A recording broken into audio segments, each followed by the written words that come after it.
Hayag ni Amy Marcos tungkol po sa pagkadismaya nila ni Marcoleta. Okay, bitin ang BRC, Senator Marcos at Marcoleta naglabas ng minority report. Ito po ay press release nito ni Amy Marcos na pasakalye kung ano tong minority report. Nilahad ni Senator Amy Marcos at ni Senator Marcoleta ang minority report on the Senate Blue Ribbon Committee investigation na pinamagatang The Philippines Underwater, kung saan tahasan nilang kinwestiyon ang limitado at hindi komprehensibo naging takbo ng investigasyon sa mga umano'y anomalya sa flood control projects. Paglilinaw ng senadora, nananatiling kulang-kulang at hindi sapat ang mga pagdinig ng BRC upang matukoy ang buong katotohanan sa likod ng issue. Hindi umuusad. Pinibitin ninyo ang mga tao, sadyaman o nakakaligtaan, tila may pagpipigil sa paglalahad sa buong katotohanan. Pahayag ng senadora tungkol sa kanyang obserbasyon sa proseso ng investigasyon. Tama ang diin ng minority report na tanging isang komprehensibo, patas at walang takot na investigasyon ang makakasiguro na gamot ay laging bago. Joke lang, joke. Ang makakasiguro na ang tunay na salarin ang mga mastermind ang dapat managot. Kate niya. Yun po ang nakakalimutan no? Yung hanapin ng mastermind. Binatikos din ni Marcos na biglang paghinto ng investigasyon matapos ang testimonya ni Orly Gotesa na ayon sa kanya ay nagdulot ng seryosong pagdududa sa tunay na layunin at integridad na naging ulat ng komite. Hindi pa rin pinalampas ng senador ang umano'y critical leads na hindi pa rin tinutugunan ng komite hanggang sa kasalukuyan. O, yung mga dapat sundan ni Ping Lacson, hindi sinusundan.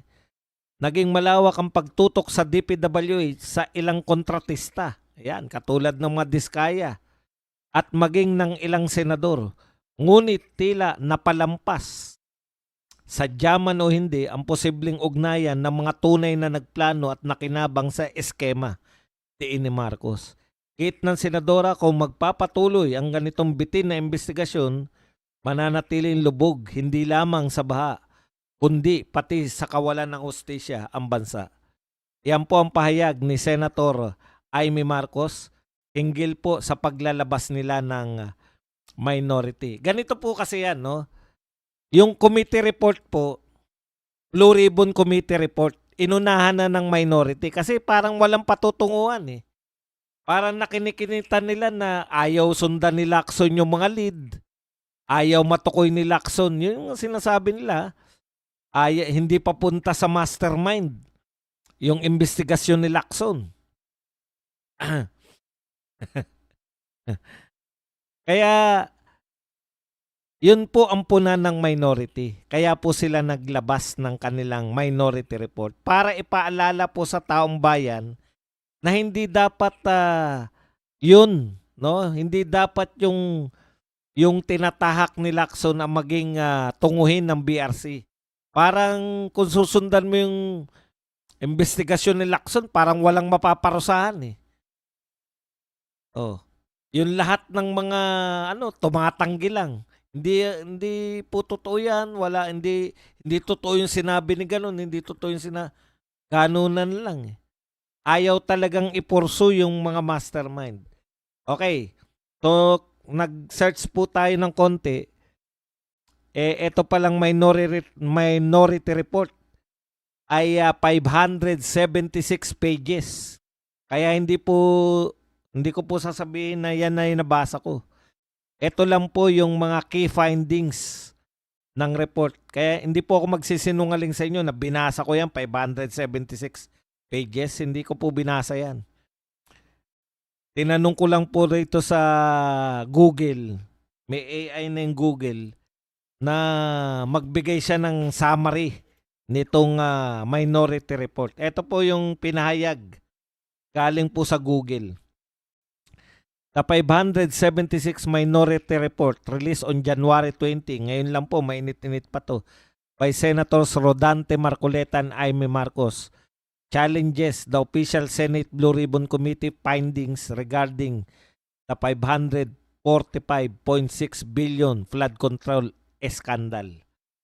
Ito po ang mga key findings ng report.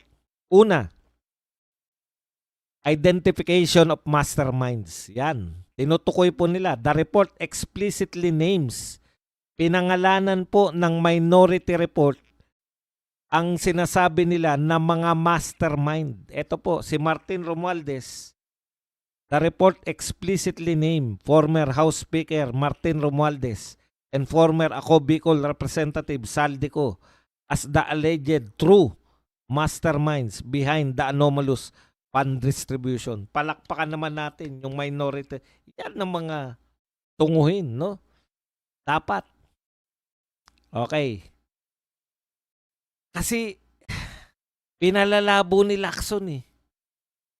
Nagde-declare si Lacson na wala pang sapat na ebidensya kay Martin. Paano magkakaroon ng sapat na ebidensya? Eh ayaw mong sundan yung mga lead. Diba? Nakakatuwa po na tinutukoy ng minority ang alleged mastermind ay si Martin Romualdez at saka si Saldico. Siyempre, hindi tutukoyin niya kahit na anong gawin ni Jaime. Hindi niya tutukoyin yung ading niya na mastermind dahil ang tingin niya, yung ading niya ay nabubulungan. Ang tingin niya yung pagiging addictus lang ng ading niya yung pinaka problema ng ading niya dahil nadidiktahan, wala sa wisyo, etc. Okay, ano pa? Ang laman. Ikalawa, criticism of the main probe. Marcoleta and Marcos described the official BRC investigation as bitin, lacking, arguing it is stop short of holding top officials accountable despite testimonies linking them to the scheme. Ang dami po, meron po dong mga drawing doon na nilabas sila na nagpapakita po ng ugnay-ugnayan at nasa pinakatuktok. Meron pang isa na nasa tuktok, wala pang pangalan eh. Pero yung pinaka na pangalawa sa tuktok, si Martin Romualdez. Diskaya, si Saldico, yung mga nagtuturo eh, kay Martin Romualdez. Si Gutesa, marami pong nagtuturo kay Martin Romualdez. Kaya nabibitin itong si Marcoleta, bitin si Marcoleta at si Jaime Marcos sa tinutungo ng investigasyon kasi hindi tinutumbok yung natukoy na nila na pinaka-posibleng mastermind. Okay, katlo, goals and substantial projects. It corroborates earlier findings of ghost projects and severely deficient infrastructure, citing a scale of systemic corruption estimated to siphon roughly 700 billion annually from the national budget. Ito po, no? Sabi po ng minority report, systemic. Talagang nasa sistema, parang sinindikato nila yung budget. 700 billion a year. So yung huling 3 taon, 2023, 24, 25, almost ay mahigit 2 billion pala.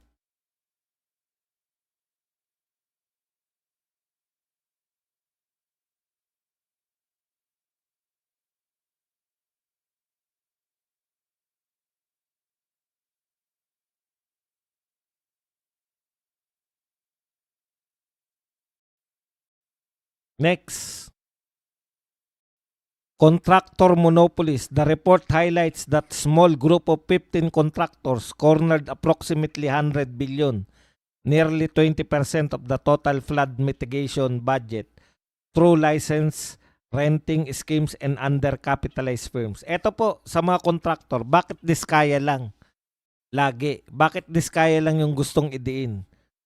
Bakit po yung mga pamilya ng mga kasalukuyang congressman na nakakuha pa rin ng kontrata, bakit ayaw nyong isalang?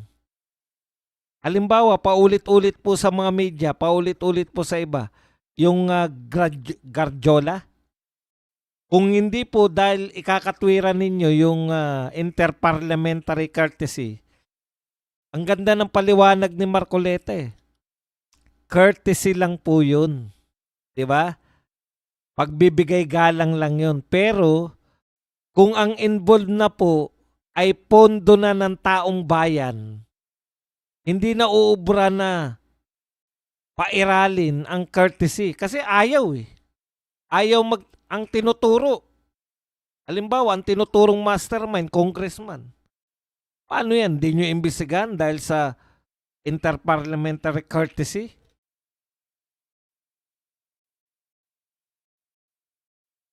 Yung mga iba pa, sabi 15 tong top contractors. Bakit si Diskaya lang po yung naimbestigahan? Okay. Budget insertions.